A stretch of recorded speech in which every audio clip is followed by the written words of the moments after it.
teman-teman, perkenalkan nama saya Angelika Sikomena. Saat ini saya akan menjelaskan tentang kritik sastra terkait film Dirnatan Hello Salma. Di sini saya akan memberikan suatu kritikan menurut sudut pandang saya sendiri juga sebagai penonton. Film Dirnatan Hello Salma ini menceritakan tentang dua kisah romansa anak muda, namun kali ini romansa yang dipenuhi dengan konflik. Nah, pada suatu bagian atau part dari film ini juga memiliki suatu kesan tersendiri, di mana peran orang tua dijadikan sebagai solusi utama. Kalau ditonton dari awal hingga akhir, Nathan tuh selalu menceritakan setiap permasalahannya kepada orang tuanya, dan dia selalu meminta pendapat dan juga solusi dari orang tuanya. Di sini dapat dikatakan bahwa Nathan ini selalu melibatkan orang tuanya dalam kehidupannya. Kemudian peran orang tua Nathan juga tidak memaksakan kehendak atau menuntut Nathan untuk melakukan seperti apa yang diminta. Tapi justru dari setiap solusi yang diberikan dan pendapat yang diberikan oleh orang tuanya, orang tuanya Nathan juga memberikan suatu pilihan kepada Nathan. Jadi dapat dilihat di sini bahwa orang tua Nathan ini lebih mengarahkan Nathan untuk bisa mengambil sebuah keputusan yang nantinya dapat menjadi suatu penyelesaian dari masalahnya Nathan. Untuk poin yang kedua ini yang akan dibahas adalah terkait dengan memperjuangkan hak perempuan. Nah, pada bagian dari film ini ada menjelaskan tentang sikap dan tindakan Nathan, yaitu perkelahian. Tapi di sini juga dapat diambil sebagai nilai positif, karena di sini Nathan itu membela hak perempuan dan memperjuangkan hak perempuan, kayak gitu. Nah, nilai positif yang dapat diambil adalah yang tadi itu sudah dikatakan bahwa Nathan memperjuangkan hak perempuan, tapi menurut saya tindakan yang diambil oleh Nathan ini salah, karena sebenarnya tidak semua masalah itu dapat diselesaikan dengan perkelahian, tapi bisa juga dengan saling berbicara dengan baik. Nah, tapi kalau memang ketika tidak bisa berbicara dengan baik, mungkin bisa melibatkan guru sebagai suatu penyelesaian atau guru yang sebagai penengah dari masalah tersebut, kayak gitu.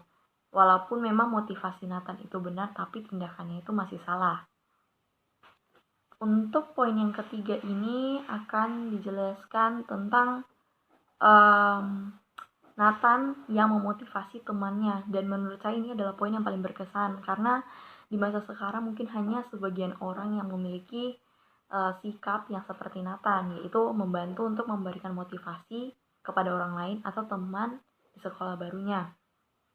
Dalam hal ini yang saya pahami itu adalah Nathan mencoba untuk memahami perasaan teman barunya ini, yaitu Rebecca, tapi dia tidak ingin ikut campur dalam masalahnya. Nah, di sini Nathan tuh sangat berinisiatif untuk mencoba untuk memahami perasaan si Rebecca dan juga ingin membantu dia sehingga kondisi temannya ini menjadi lebih baik lagi dari sebelumnya. Memang pada bagian akhir di film tersebut memang ada sedikit terjadi kesalahpahaman antara Rebecca dan Nathan, tapi menurut saya itu akan jadi baik-baik saja gitu, karena keduanya bisa saling mengerti dan memahami. Dan Nathan juga menjelaskan kepada Rebecca bahwa sebenarnya tujuannya dia itu untuk mengubah kondisi temannya menjadi lebih baik, kayak gitu. Nah, terus pada akhirnya mereka menjadi teman baik. Nah, untuk poin yang terakhir ini akan dijelaskan mengenai memprioritaskan pendidikan.